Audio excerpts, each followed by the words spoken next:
This year I loved that we had such a deeper connection with the church and with the pastors there that we really had a plan every single day.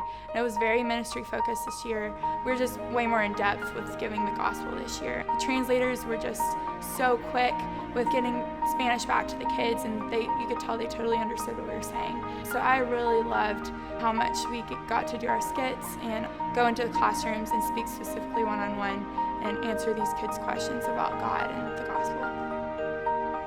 But there was this one teacher there who also had a lot of questions, very, very deep philosophical questions, and it was just really neat to see how even the teachers were engaged in what we were doing with the gospel. Avery, Caleb, and I had the opportunity to talk with this one guy, and he believed in the Trinity and so forth, and all these different things that we believe in. So we encouraged him to find a Christian church. We got Javier to come over and talk to him, and he said that he would follow up with them and contact him later and try and get him involved in the church.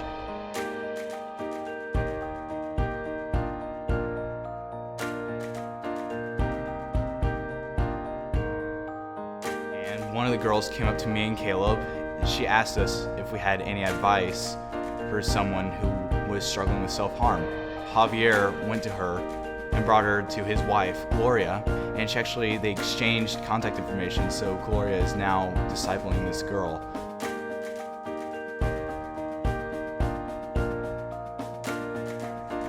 This lady came up to me and started asking me a question. She was actually kind of angry at God because she had this really precious baby granddaughter named Emiliana. She had already had 2 major heart surgeries and she was 6 months old. And I just asked, hey, how can I pray for you? I was hoping maybe to go home and to be praying for the baby, but they thought that I meant I was going to pray for the baby like right then. But that was really cool. That was a God moment because I was able to pray for them and pray for the baby right there. And I wanted to let the family know, that Jesus suffered while he was on earth and he can sympathize with them. I wanted them to understand God's love for them and his compassion for them, and that he is the God of all comfort.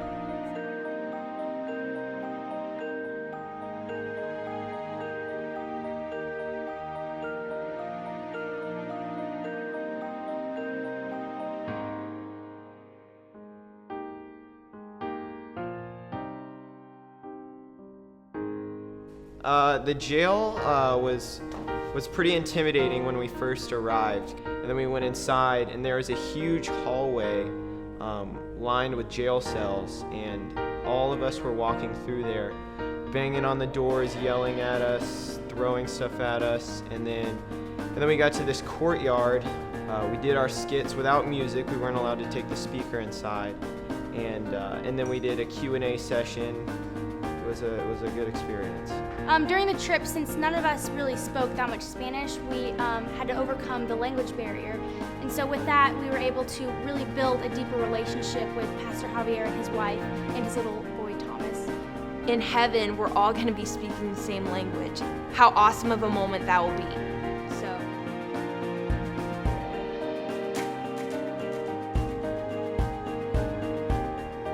But on one of the days, we went to a school and it was a bunch of high schoolers.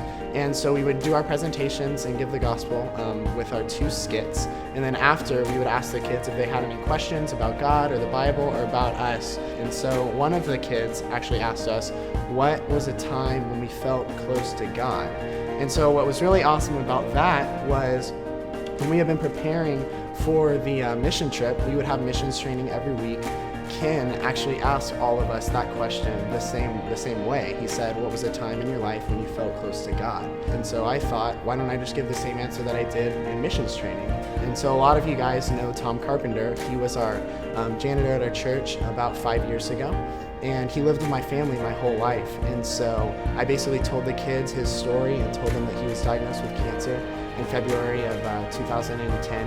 And he ended up passing away about a month later. But the awesome thing about that, and this is what I told the kids, was his hope was in Christ.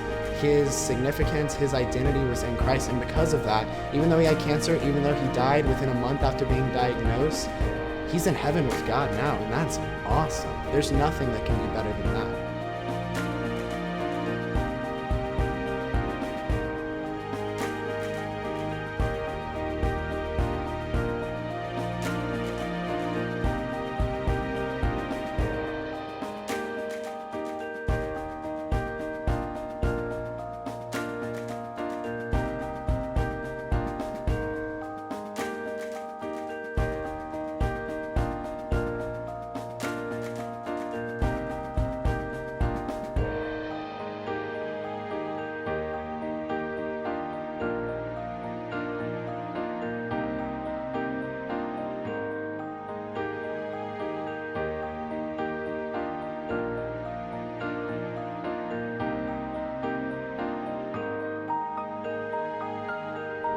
And so you could see on the kids' faces that they understood what we were saying and understood the gravity of what I was saying. And that it's just really cool to think that as long as your hope is in Christ and your identity is in Christ and what he did on the cross, it doesn't matter what happens in this life because he is good. And when we pass away, if our hope is in him, we'll be with him too.